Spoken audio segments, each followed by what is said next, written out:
4. On va attendre qu'il y ait un petit peu de monde, déjà. Écoutez, bienvenue sur le Globe 777. Normalement, les connexions, c'est à 18h. Je sais qu'à 18h, il y a énormément de monde. Là, je sais qu'il ne va pas y avoir beaucoup de monde. On va faire un petit live pour faire un petit compte rendu d'audience sur cette fameuse mise en état d'incident. Donc du coup, Leïla, elle voudrait bien vous parler. Donc il faudrait peut-être aussi, on va partager en attendant peut-être. Peut-être je vais partager en attendant. Et puis quand il y aura un petit peu de monde, écoutez, soyez les bienvenus. Si vous pouviez partager un petit peu pour qu'on ait un petit peu de monde sur ce live, parce que ce qui s'est passé là dans la salle d'audience, c'est juste infâme.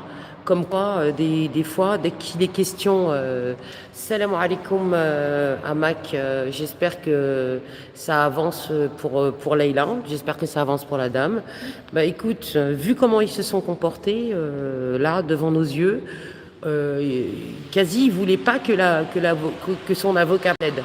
Et en fait, elle va vous expliquer. Mais il y a eu aussi, de la part de la partie adverse, un mot qui est quand même inadmissible en critiquant les conclusions de l'avocat de Leïla, en disant que c'était du charabia, parce que, évidemment, monsieur, c'est un Français, et que Maître Lasber, voilà, vous comprendrez bien sa maghrébinité. Donc, vous en prendrez bien encore un petit peu, monsieur. Et quasiment, cette juge qui devait statuer juste sur l'incident, a laissé la partie qui était accusée parler, se développer, voilà, pour essayer de noyer le poisson, effectivement. Et puis, l'avocat de Leïla lui a dit non, elle lui a, mais désagréable, quoi. On voyait qu'il y avait une espèce de partialité. De toute façon, on n'attend pas grand-chose du tribunal de commerce, parce que le tribunal de commerce, en fait, beaucoup de gens s'en plaignent. C'est le lieu des grandes magouilles, il faut le savoir. Autre chose, c'est que, en fait, du coup, lui, il a plaidé en essayant de faire croire que la société de Leïla, elle était liquidée, alors qu'elle n'a absolument pas liquidé, puisqu'elle a QPC. Donc, il n'a absolument pas parlé du Conseil constitutionnel, il n'a absolument pas parlé de la QPC. Voilà, il a parlé que des infractions, il l'a fait passer pour une folle, car elle n'arrêtait pas de venir et de revenir, et patati, et patata. Donc, voilà. Donc là, je vais te laisser la parole, Leïla. Du coup, de toute façon, moi, ça ne m'étonne pas. Attends, tu n'auras pas de temps. Voilà, hop, faut que j'appuie sur le son. Voilà. Moi, de toute façon, ça ne m'étonne pas de la part de magistrats, parce que ça fait depuis 2010 que je suis en train de me battre, alors que je suis dans tous mes droits. Dans tous mes droits, au sens propre du terme. Par exemple, en première instance, dans la 18e chambre, mon avocat n'a pas pu assister à l'audience. Ils ont plaidé sans nous. C'est nous les appelons. Il ne nous a pas été convoqué.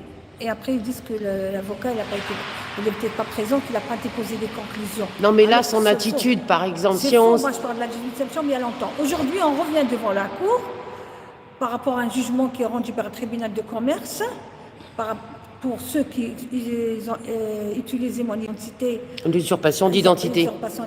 Raconte. Voilà, c'est des gens qui sont dans mon fonds de commerce, sont en train d'exploiter les locaux. Avec ton nom. De mon fonds de commerce à mon nom, en disant que j'ai cédé. Qu'elle a signé des documents alors qu'il n'y a rien. Jamais j'ai fait ça. Et comme ils n'arrivent pas à liquider la société, parce que la société, ils ont fait, le liquidateur, il a prononcé, il n'a pas liquidé, il a prononcé une ouverture de liquidation le 4 juillet 2012. Et cette prononciation... On l'aurait sorti, sinon c'est dommage. J'ai fait appel à cette décision à la Cour d'appel. Et la Cour d'appel a rendu un arrêt le 19 mars 2013 qui confirme cette liquidation malgré la violation de l'article 16 des déclarations d'hommes de 1789. Et après, on a fait un pourvoi en cassation et la Cour de cassation a cassé cet arrêt en disant que c'est une violation de l'article 16 de 1789 et elle va soulever ça au Conseil constitutionnel. Et comme la Conseil constitutionnel a rendu un verdict le 7 mars 2014 avec la décision 2013-368 QPC qui dit qu'il n'y a pas de liquidation judiciaire pour la société Nouvelle Exploitation Strohôtel. Et en plus, il y a une jurisprudence dans cette décision. Il y a l'article 640-7 du Code du commerce qui a été supprimé du Code du commerce. Alors j'ai fait une jurisprudence. Et malgré tout ça, la justice, je me suis orientée vers la justice pour appliquer la décision du Conseil constitutionnel. Je suis toujours dans cette bataille-là. Et en parallèle, moi, j'ai demandé d'annuler l'exploitation des gens dans mon fonds de commerce qui ont fait usurpation d'identité en disant que location gérance fictive. Eh bien, ces gens-là, c'est la société BAC, le gérant Christian Géraud, Père Nathan Géraud et Émile Géraud. Il y a une décision du tribunal de commerce qui leur donne carrément, le jugement il a été rendu à leur faveur. Elle dit que voilà, ils sont là, ils exploitent et que moi, je n'ai pas la qualité de gérante. Vous voyez? Ils font croire que en fait, ça a été radié alors que c'est pas radié. Oui, non, justement. Parce qu'il y a la QPC, ils peuvent pas radier. Et pour exploiter l'hôtel, ils ont fait usurpation d'identité, location-gérance, et ils ne se sont pas arrêtés là. Ils ont fait la location-gérance en 2016, je pense. Et en 2018, ils commencent à exploiter, ils ont fait des travaux, ils commencent à exploiter. En juillet 2018, ils commencent à travailler.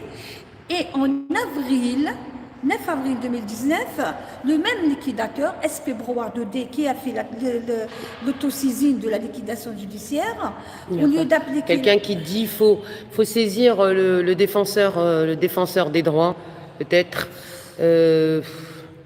Oh, vous savez, ils se font des coups de fil, là. Moi, j'applique le droit. J'ai des articles, j'ai des décisions, il faut que les décisions soient appliquées. Basta.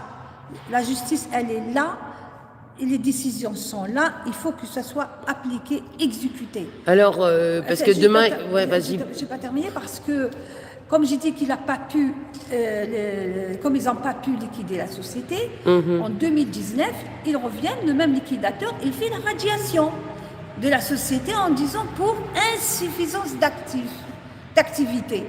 Comment ça, insuffisance d'activité? Vous m'enlevez mon fonds de commerce, vous laissez les gens, la société BAC, elle travaille. Avec un faux? Avec du faux? Bien sûr que je ne peux pas, il n'y a pas d'activité.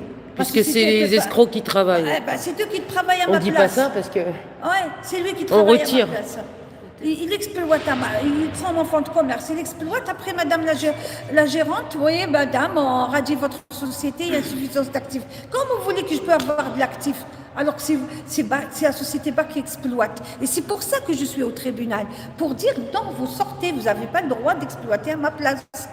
Et c'est pour ça que lui, il est revenu liquidateur pour faire une radiation, soi-disant insuffisance d'actifs. Et là, on voit sur le CABIS, il y a l'ouverture de liquidation le 4 juillet 2012. Après, il ne parle pas ni de la cassation, ni du Conseil constitutionnel, et saute directement à la radiation le 9 avril 2019. On dit c'est radié et activité d'actifs. Et aujourd'hui, la partie adverse, elle joue sur ça. Elle dit, ah ben, Madame Sadok, elle n'a pas la qualité de gérante. Comment ça, j'ai pas la qualité de gérante? Mon spolié, vous prenez mon fonds. Tu as toujours le CABIS? Le CABIS, il existe toujours. Elle existe. Et la liquidation, elle a été frappée par la Cour de cassation et par le Conseil constitutionnel qui dit, il confirme la violation de l'article des droits de l'homme de 1689 qu'il n'y a pas de liquidation. Et revient le liquidateur pour radier. Et il dit que je n'ai pas de qualité de gérance. Aujourd'hui, on est passé devant l'audience et j'ai fait appel à cette décision. On passe dans le PAL 5, chambre 3, avec le magistrat pour expliquer l'incident de procédure, comme quoi je n'ai pas la qualité de gérance de saisir la cour d'appel. Donc il a motivé ton avocat, il a mis des pièces. Elle voulait pas prendre les conclusions. Ouais, Enfin, quasi. il y avait un problème de conclusion parce qu'il y a un problème de RPVA. TVA en ce moment. Depuis janvier, ils n'ont pas la clé parce qu'il y a un problème de RPVA au niveau de la justice avec le Covid et tout. Il y a beaucoup qui n'ont pas le RPVA et lui, il n'avait pas le RPVA. Mais il a fait son travail, il a envoyé par mail à la partie adverse. Le matin, il est parti devant le magistrat à la chambre pour déposer les conclusions. Il dit: vous savez très bien que j'ai pas de clé et j'ai fait la demande depuis janvier qu'il n'a pas la clé. Il travaille avec les clés du consort et puis je pense qu'il y a un petit problème technique. Et il a envoyé par mail la partie adverse la partie adverse allemande. Elle dit non, j'ai pas reçu. Après, elle revient, elle dit oui, j'ai reçu. Oh, oui, mais oui, le oui. magistrat, moi je parle de magistrat maintenant. La partie adverse, c'est normal. Ils veulent défendre leur client. Ils rentrent, ils parlent. Il part de l'affaire, il rentre dans le fond, alors que là, c'est l'incident. Au lieu d'expliquer pourquoi on est là, pour l'incident de procédure, il lui rentre dans le fond. Oui, elle n'a pas qualité de gérance, il y a la radiation. Oui, la radiation, ça a été faite, c'est du faux, il n'y a pas, c'est pas possible. La liquidation, elle a été annulée automatiquement, il n'y a pas d'insuffisance active. Je devais récupérer justement, si l'aliénation, elle a été faite pour que je récupère mon fonds de commerce, pour que il y ait assez d'actifs, pour que je puisse travailler. Non. Eh bien, mon avocat, la partie adverse, elle est rentrée dans le fond, sans aucun problème. Le juge ne dit rien, il m'a laissé le temps, bien s'exprimer, pour présenter ses arguments. Il a même sous-estimé mon avocat en disant qu'il n'a pas compris les écritures. Et qu'il a fait du charabia. Il a fait du charabia. C'est grave. C'est un avocat qui dit... Mais le juge, un avocat qui dit du charabia. Le magistrat, pourquoi elle ne dit pas: monsieur, respectez votre collègue, vous n'avez pas à dire ça? Quand même, c'est un grand avocat, il est très connu. Et il me défend depuis 2012, il m'a fait gagner pas mal de procédures contre le tribunal de commerce, contre le tribunal de police, contre la mairie de Paris pour les taxes de séjour qui m'ont condamné alors que c'est avec détournement de fonds de la partie des sociétés qui ont exploité mon hôtel, contre le procureur qui voulait revenir du tribunal de commerce, qui veut revenir en 2015 sur la liquidation et qui l'a gagné en cour d'appel le 21 mars 2017. Il m'a fait gagner des procès contre le procureur. Contre l'huissier, contre le nôtre, contre l'huissier. Il ne peut pas gagner contre les ministères publics. Contre le ministère public, le 21 mars 2017, l'arrêt de la Cour Badin, contre le ministère public, mon avocat, il a gagné l'affaire et c'est à ma faveur. Et aujourd'hui, il est là pour dire non, ma cliente, elle est victime d'une spoliation et liquidateur. Il n'y a pas de liquidation, ça a été prononcé, annulé par la Cour de cassation. Et il a essayé au plus haut magistrat déjà à regarder le fond du problème. Même si je ne rentre pas au fond, mais il faut citer un petit peu. Mon avocat, il a dit, comment se fait-il? Bon, moi, je rentre un peu dans le fond, parce que la partie adverse est rentrée dans le fond. Voilà, elle ne voulait pas le laisser faire. Elle ne voulait pas le laisser faire. Lui, la partie adverse, elle avait largement le temps de parler, et mon avocat, coupé court. Mon avocat, il n'a pas parlé beaucoup, mais par contre, mon avocat, il a soulevé que le droit. Il a soulevé que le droit, il a parlé du droit. C'est lui, c'est l'autre partie qui rentre, ils essayent de perturber le juge, de perturber mon avocat. Il parle de tout et de rien, parce qu'il se base sur rien. Parce que tout est faux, location de gérance fictive c'est faux, la radiation c'est faux, liquidation annulée, tout leur truc est faux. Et mon avocat, ce qu'il a dit? Il a dit c'est impensable ce qui se passe dans cette affaire. Tout est basé sur du faux. Et les magistrats étaient là. Et il dit non, vous ne soulevez pas l'incident. Il a dit oui, je soulève l'incident. Ne dis pas quand ils ont volé, hein, tu dis pas. Voilà, ils ont volé, ils ont tout pris. C'est des voleurs. Mais il a essayé de te faire passer toi pour une folle dans ses... Non, pas comme quoi, j'harcèle, j'arrête pas, bien sûr, c'est pas que j'harcèle, je défends mes droits. Je suis un être humain, je défends mes droits, c'est mon dû, c'est mon bien. Et je continue. Et c'est les juges... Qu'est-ce que c'est que ça, n'importe quoi? Je ne peux pas dire que les juges, le magistrat qui revoit sa façon... Franchement. Que du tribunal de commerce, ou que ce soit du tribunal de commerce qui a rendu la décision. Et aujourd'hui, l'audience, comment ça s'est passé? Voilà, c'est comme ça. Bon, on essaie, on attend le verdict le 19 octobre. Donc, il faut quand même passer à la suite. Donc, j'ai oublié de vous dire que, en fait, pour devenir membre du Globe, vous pouviez vous rattrapez sur le bouton, cliquez sur le bouton rejoindre. Il y a le compte Tipeee sur lequel vous pouvez faire des dons directement. Et il y a Utips où il y a des t-shirts, des sweatshirts et des tasses.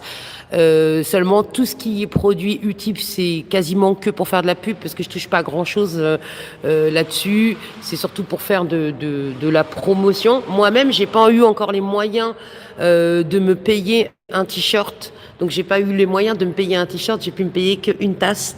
Mais la prochaine fois, j'aurai un t-shirt, Inch'Allah, du Globe 777, parce que même moi, j'arrive pas à me le payer. Donc, du coup, pour revenir un petit peu, essayez de partager les liens, ça serait vraiment sympa. Si vous pouvez pas donner, essayez au moins de partager le lien de Tipeee, le lien Tipeee, le Utips, et puis les petites vidéos sur le bouton rejoindre. Merci beaucoup. Et pour la seconde partie, j'aimerais qu'on parle de ce qui va se passer demain. Donc, parce que demain, il y a une autre audience, en fait. Donc, ça sera effectivement... Pôle 3, chambre 5. Au pôle 3, chambre 5. Donc, c'est quatrième étage, escalier Z à Cité. C'est au métro Cité, si vous voulez venir. L'audience, elle sera à 13h30. Mais bon, si vous avez envie de venir à 13h15, voilà, c'est quatrième étage, escalier Z au métro Cité. C'est quoi, chambre, tu m'as dit Pôle 3, chambre 5. Pôle 3, chambre 5. Pôle 5 chambre 3. Ouais. En tout cas, nous, on est monté au quatrième étage au niveau de l'escalier Z et on est tombé dessus direct. Donc voilà, vous ne pouvez pas vous tromper. Donc voilà, si vous avez envie de venir demain. Et demain, quel type d'audience ça va être? Demain, ça va être l'audience contre... c'est un peu... contre un propriétaire des murs qui m'a spolié mon fonds de commerce et les liquidateurs qui m'a fait expulser, Brouard Daudet, Maître Alain Buffet, et pour le liquidateur qui a fait la saisine d'office. Pour le liquidateur, Brouard Daudet, tu m'as dit, et... la Charbonnier, la propriétaire des murs, 3. Et j'essaie de rappeler, de vous dire que cette procédure, vous allez rigoler peut-être, elle date depuis le 6 novembre 2014. J'ai assigné liquidateur et la propriétaire des murs, l'indivision Charbonnier Mabit. Mabit Charbonnier Mabit, c'est son nom. C'est le charbonnier qui les habite. Voilà, la Charbonnier Mabit. Et le liquidateur Brouard Daudet et Alain Buffet en novembre 2014. Ils sont français, les juges. Voilà. T'as déjà vu des juges maghrébins ou des juges noirs? Ouais. T'as déjà vu des juges camerounais, des juges maliens ou des juges... Il y en a pas. J'en ai jamais vu. Sinon, s'ils ont une couleur de peau un peu foncée, c'est les Antilles ou les choses comme ça. Mais sinon, des Blacks ou des Chinois, il n'y en a pas, j'en ai pas vu. Il n'y en a pas, mais cash, il n'y en a pas. La procédure, elle date depuis novembre 2014. Ça veut dire que j'ai saisi cette partie, ces adversaires-là, je les ai mis au tribunal en novembre 2014 et je passe en cour d'appel en septembre 2020. Regardez, 6 ans. 6 ans. 2014. Et il y en a qui se plaignent de lutter pendant 2 ans pour un truc. Ça fait 6 ans que voilà. Et évidemment. L'affaire, elle date depuis 2010, mais cette affaire qui va passer devant la cour là. Demain. Donc c'est important. Oui, de 2014. Et le jugement a été rendu par la 18e chambre le 4 mai 2017. Le 4 mai 2017. Et on passe devant la cour le 20 mars 2020. Vous voyez comment ça traîne? À chaque fois, il y a eu des trucs, il y avait pas. Ils disaient que de temps en temps, ils disent qu'ils n'ont pas les conclusions. De temps en temps. Ça traîne, c'est le cas de le dire. Oui, ça traîne. Oui, bien sûr. Ça traîne. Et tout ça, il laisse le vide, le vide, pour que la propriétaire des murs, qu'est-ce qu'elle a fait? Elle a fabriqué une note locative fictive. Attends, 30 secondes. On est à la cour. En fait, la cour d'appel, quand il y a des procès en appel, c'est tout le temps à citer, pour vous dire. Et quand c'est des premières procédures, quand c'est des premières instances, c'est à Porte de Clichy, dans le nouveau tribunal. Mais les appels, ils sont restés ici à citer. Voilà, juste pour vous expliquer. La propriétaire des murs, elle a fait une location, elle voulait me déposséder de mon fonds de commerce et elle a fabriqué une dette locative fictive. Et là, demain, Et quand on est passé devant le juge d'exécution pour demander à l'époque de faire le décompte sur les comptes qui n'ont pas de dette locative fictive, le juge d'exécution l'a refusé. Hein. Ah oui, elle a Ah refusé. oui, il a refusé de faire le décompte. Hein. Il a refusé de faire le décompte. Ah, le juge d'exécution, il a refusé de faire le Mais décompte. c'est un délit, ça. Ça, c'était en 2010. C'est un délit. Oui, c'est un délit. C'est un délit. Ouais. Et après, l'expédition a eu lieu en disant qu'il y a une dette, alors qu'il faut. Il n'y avait pas de dette. C'était une dette fictive. En fait, ils l'ont attaquée avec une dette fictive, des choses qu'elle avait payées, donc elle avait produit les factures. Après, ensuite, tu as produit les factures. Ah, j'ai produit les relevés bancaires avec les chèques encaissés par la partie adverse. Voilà. Ces chèques encaissés et correspondent aux relevés bancaires avec le mien. J'ai payé tout le loyer, la dernière année de loyer, j'ai payé tous les loyers, et surtout en 2010, j'ai payé tous les loyers de 2010, plus une dette locative fictive de 46 000. Si je mets les loyers, les 46 000 et quelques, j'étais presque j'ai payé 2010 93 000 et quelques euros. Ça veut dire que j'ai un solde créditeur, c'est chez la propriétaire de 46 000 euros. Ouais. Et j'ai jamais eu ni facture, ni quittance qui dit que j'ai payé. C'est juste mes chèques, les chèques que j'ai envoyés et qu'elle les a encaissés, que j'ai demandé à sa banque, qu'elle m'a fait photocopie et qui correspondent à ma relevée bancaire. Et c'est ça que je vais présenter au magistrat. Mais ça, je voulais le présenter au magistrat en première instance en février 2010. Il n'a pas voulu. Le juge d'exécution, il a refusé. Il a refusé. Donc c'est clairement, une participation à une escroquerie, quoi. Voilà. Clairement, c'est ça. En fait. Et là, demain. Et comme ils m'ont fait sortir en 2010, pour eux, tout est bon. Ils ont fait. L'huissier venait avec le commissariat de 13e. Ils m'ont mis dehors, moi, mes employés. Je suis sortie qu'avec mon sac comme effet personnel. Mes employés, ils les ont mis dehors. Ils n'en prennent pas d'indemnité ni rien du tout. Ils ont fait rentrer une société, exploiter mon hôtel, FC Invest. Après, ils ont fait. Trois sociétés sont rentrées, 3 ventes successives, parce qu'ils n'arrivent pas à exploiter, parce que la société a été là. Et quand il y a eu la décision du Conseil constitutionnel qui dit qu'il n'y a pas de liquidation judiciaire, c'est celle-là qui m'a donné l'ouverture de revenir au tribunal pour attaquer la propriétaire. Pour dire qu'il n'y a pas de liquidation, il y a tous les jugements qui ont été rendus, elles sont nulles, parce que c'est du faux. Parce que le Conseil constitutionnel, il a vu qu'il n'y avait pas de dette locative. Donc c'est abusif si ça a été fait. Un faux en écriture publique de la part des avocats qui ont fait un faux arrêt. Avec Karim Ouchik. Karim Ouchik, c'est le président du Ciel, on vous le rappelle. Voilà. Président du Ciel, c'est SIEL, il restaure des églises. Mais surtout, il était sur la liste de Renaud Camus, ligne claire. Renaud Camus, le grand écrivain de la théorie du grand remplacement. Et dont comment ça s'appelle, le terroriste de Christchurch, il a été inspiré par Renaud Camus. Donc elle a affaire à des gens vraiment très très mal placés. Donc ce fameux Karim Ouchik vient lui ramener, c'est un ami de Renaud, de Renaud Camus, il vient lui ramener un faux arrêt en lui disant vous avez perdu en appel. Donc toi, qu'est-ce que tu as fait à ce moment-là? J'ai vu que l'arrêt, il était décidé, n'est pas raflé, ni le tampon de la Marianne. Et que j'ai vu dans ce qui était dans l'arrêt, ça ne correspondait pas à la réalité. Il soulève une dette locative alors que ça n'a jamais été soulevé en première instance. Et j'ai été voir à la cour, j'ai dit, je vais me confirmer si cet arrêt, est-ce qu'il existe chez vous? Ils m'ont dit, la cour de greffe, non, elle ne l'a pas. Et jusqu'à nos jours, cet arrêt qui m'a remis Karim Ouchik, comme a été rendu par la cour d'appel, et que Schmitt m'a envoyé par signification de l'huissier, jusqu'à maintenant, il n'existe pas, ni dans la cour, ni dans les archives. Le cabinet Schmitt, c'est les cabinets de Sarkozy. Voilà, ouais. C'est l'avocat de la partie adverse de la division Charbonnier. Eh bien, il n'existe pas, ça veut dire un faux en écriture publique. Et j'ai fait des procédures quand il faut en écriture publique, il me dit un avocat. J'ai saisi le pénal et tout, mais toujours... Il donne des dates d'audience après un renvoi. Comme il dit un juge, quand il y a un renvoi, automatiquement, il y a un recul. Un truc corrompu.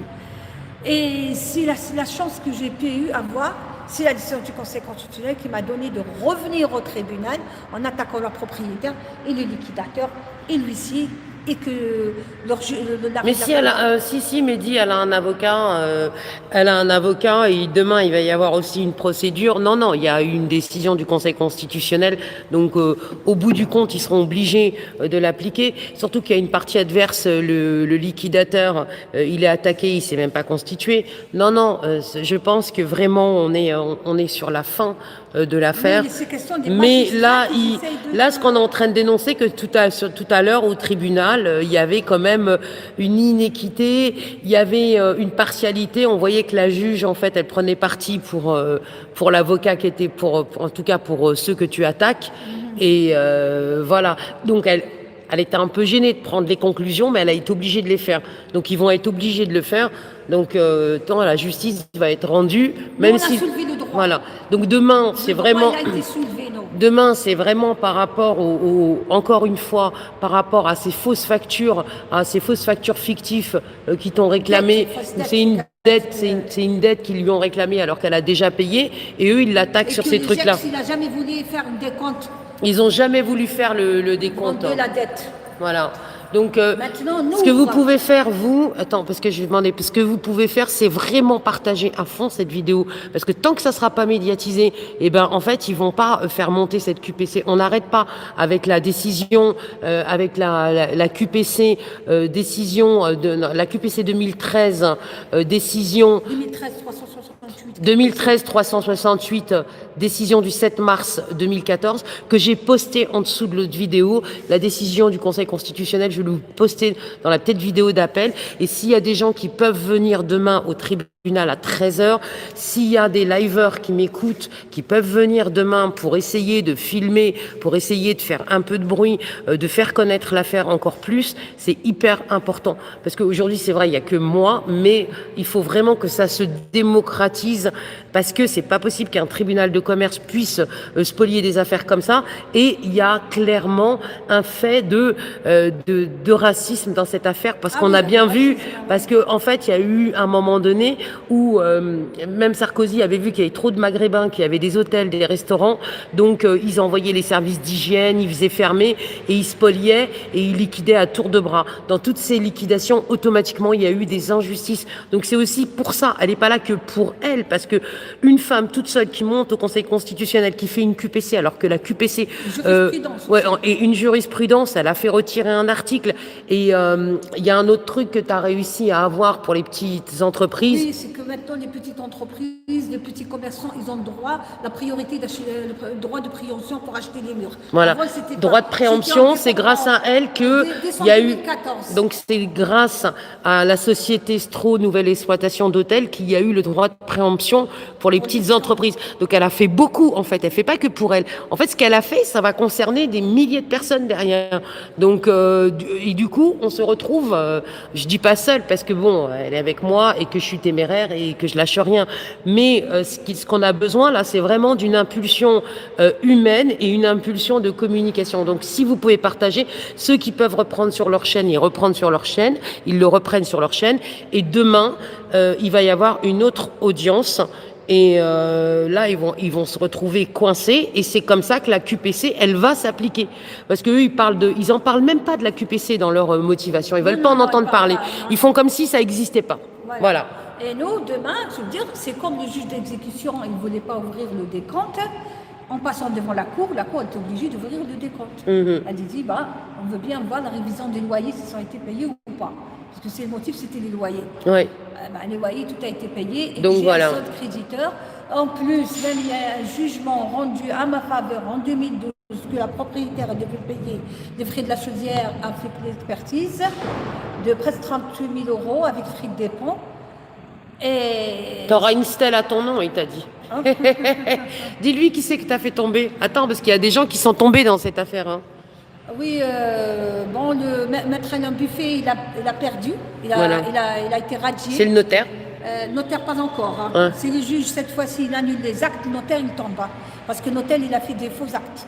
Il a dit que les murs sont nus, qu'il n'y a pas de société, qu'il n'y a pas de droit de préemption, alors que ce n'est pas vrai, je suis exilée. Et le commissaire du 13e de 2010, il a été supprimé de ses fonctions suite à cette expulsion abusive. Et l'huissier, il a été radié. Maintenant, le pénal, il ferme les yeux. Moi, j'ai signalé au pénal qu'il y a un fonds d'écriture publique. La justice, elle veut pas, elle ferme les yeux sur ce dossier-là. Le pénal, le fonds d'écriture publique, normalement, une peine de prison de 10 ans. Mais moi, je cherche à récupérer mon hôtel. Je reste sur le parti civil, je ne laisse pas. Le pénal, ils savent très bien, c'est à l'État de prendre sa décision, qu'elle poursuive ces gens-là ou pas. Ce n'est pas mon problème, mais moi, au niveau civil, je veux récupérer mon bien. Et la QPC, elle est là, il n'y a pas de liquidation. Tu as fait une QPC, il faut qu'elle s'applique et c'est tout, c'est la loi. C'est la loi, c'est comme ça.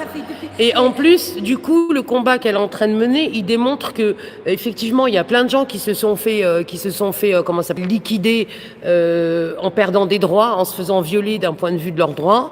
Et aujourd'hui, en voyant sa volonté, son courage, sa ténacité, sa patience, eh ben ils vont se poser la question à 2 fois avant de liquider des sociétés parce que ça commence à bien faire. Et en plus, ça fait un trou dans l'économie française.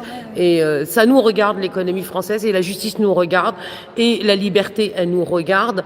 Le problème, c'est que les luttes pour la liberté aujourd'hui, elles sont trop égocentriques et que finalement, tant que les gens ils se réjouiront de l'égocentricité des autres, eh ben, on n'arrivera pas à avancer et la liberté, elle sera toujours prisonnière. Donc, il faut libérer cette liberté, il faut dénoncer pour faire avancer l'humanité, le bien, l'égalité. Parce que quand on pose ça sur une balance en équilibre, voilà, il faut que ça soit en équilibre. C'est ça la justice. Il faut que on soit dans l'égalité. Ce qui m'étonne, la mafia, elle est là. La mafia, elle est là, ouais. Elle est toujours là. La propriétaire, je peux dire que c'est une mafia. Elle m'a fait une date. Dis pas trop parce qu'après elle va nous attaquer en diffamation. C'est la vérité, avec des cas furtifs, elle a fait ça, les fausses écritures publiques et tout. Mais la justice, les juges, les magistrats, en voyant tout ça, ils disent rien. Jusqu'à le procureur, il me dit, madame, vous avez fatigué le parquet. C'est moi qui fatigue le parquet maintenant. C'est moi qui fatigue le parquet parce que je demande mes droits et je suis dans mes droits. Et j'ai gagné le procès contre ce procureur, le ministère public, par un arrêt le 21 mars 2017. Et le procureur du tribunal de commerce, quand je me défendais, c'est les loges maçonniques alors. Les loges maçonniques, c'est pas mon problème, moi. Ouais, non, moi, mais je veux récupérer mon bien. Ouais, non, mais j'ai payé bien mon sûr. commerce. Mais on sait qu'ils ont forcément des accointances. Oui, mais chaque fois qu'on fait un live, la justice, j'ai saisi, le ministère de la Justice. Bah oui, c'est pour ça. L'Assemblée nationale et tout. Qu'est-ce qu'on on continue comme ça va rester une guerre de 100 ans. Le ministère de la Justice, alors on a été dedans. Rappel, on va vous dire une autre info croustillante, c'est que la QPC, quand elle a obtenu sa QPC, Leïla Sadoq, donc la société Stro Nouvelle Exploitation d'Hôtels, elle a, en fait, les juges qui ont jugé que la QPC était valide, il y avait Madame Nicole Belloubet. Ouais, elle était dans le jury. Elle était dans les jurés, Madame Nicole Belloubet. Eh bien, voyez-vous, elle a été garde des Sceaux pendant je ne sais combien de temps. On a été la voir, on a déposé des documents, on a fait des lives, on a fait des manifs. On a fait des manifs. Vous tapez ministère de la Justice pour la QPC, vous allez nous retrouver, Leïla Sadoq et moi, devant le ministère de la Justice. On a déposé, on a fait plein de choses. Et elle fait partie des jurés qui ont statué qu'effectivement, il y avait un problème, il y avait une violation et que c'était anticonstitutionnel. Mais ce n'est toujours pas appliqué. Alors oui, il y a la franc-maçonnerie derrière, évidemment. On ne peut pas dire non. Elle n'est jamais revenue envers nous, parce que la décision, elle a été rendue par Jean-Louis Debré au Conseil constitutionnel. Et elle était dans le jury. Et on était la voir plusieurs fois. On a dit, on n'a pas de retour. Ben, toujours rien. Ben, voilà. Je pense que c'est ce problème-là. Si le juge d'exécution... Oui, maintenant, je ne parle pas que des avocats, je parle des juges. Oui, je le dis haut et fort. Si le juge d'exécution, en 2 février 2010, quand Maître Andy Vando a saisi le magistrat pour demander il faut faire un décompte sur la dette, il n'a pas voulu. On ne serait pas aujourd'hui là. Parce qu'il ne voulait pas la preuve. Ça fait 10 ans. Il ne voulait pas la preuve. Ça fait 10 ans. Oui, mais ce juge, il n'a pas fait ça. Il ne voulait pas la preuve de ton honnêteté et il voulait te rendre coupable, tout simplement. On se trouve devant la cour d'appel avec la même chose. Avec la révision du loyer, comme quand j'ai tout payé. Et c'est le magistrat de la 18e chambre, en 2017, de mars 2017, et que nous, l'appelant, il devait être présent pour défendre ses droits, pour faire sa défense. N'en était pas présent. Les intimés étaient là. Oshik, il a été appelé, il était là. Quand elle juge, il dit que l'avocat, il n'a pas déposé des conclusions. Alors que c'est faux.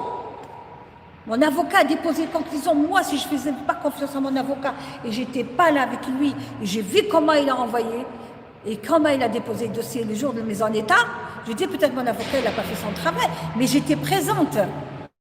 Et on rentre dans le verdict du jugement que mon avocat... J'ai mal au bras, Leïla. C'est incroyable.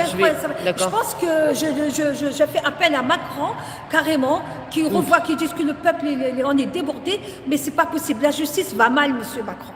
La justice va mal. Rien ne se fait là. Les décisions sortent de la haute juridiction et ne sont pas appliquées par les tribunaux d'instance. Que ce soit le GEX, que la 18e chambre. Là, on est en cours d'appel, on voit. Voilà maintenant, on est en cours d'appel pour le jugement de la 18e chambre, on est en cours d'appel pour le tribunal, le jugement du tribunal d'instance, on est passé justement pour la radiation à la cour d'appel, pour le jugement qui a été rendu par le tribunal de commerce, une radiation qui a été faite à mon insu, sans que je sois convoquée, sans que je sois là. Jusqu'à maintenant, le magistrat n'a pas rendu sa décision. Et il y a eu le 19 mars 2020. On va où comme ça? On va où? C'est pas possible. Là, maintenant, est-ce que tu peux rappeler demain à quelle heure on a rendez-vous, Leïla? Demain, on a rendez-vous à 13h30, Paul 3, chambre 5, 4e étage. Escalier Z. Escalier Z pour la révision des loyers de cette affaire qui date depuis 2006 et parce que, je peux dire depuis 2010, parce que le GEX a refusé, je donne même la date, le 2 février 2010. Et l'avocat, c'était Andy Vondo, il a refusé d'ouvrir le décompte, il a refusé de faire le décompte sur la dette. On est passé en appel aussi, enfin on est passé après, non pas en appel, on est passé à la 18e après la décision du Conseil constitutionnel aussi, non plus, rien n'a été fait. Et là, on revient en appel pour la révision des loyers et voir ce dossier-là de prix qui date depuis 2010. Je suis fatiguée. Donc, oui, c'est normal. Ils disent que je les harcèle la partie adverse. Et quand le procureur, ils disent, madame, vous avez fatigué le parquet. Et moi, qu'est-ce que je peux dire, monsieur le procureur? Qu'est-ce que je peux dire, vous, monsieur le procureur? J'espère que Macron, il voit cette... Oui, monsieur Macron. Le procureur, il dit que j'ai fatigué le parquet parce que je défends mes droits, parce que je me bats, parce que je crois à la République, parce que je crois à la démocratie, parce que je crois à la justice malgré tout, je crois aux articles et je crois à tout, malgré ce qui se passe actuellement.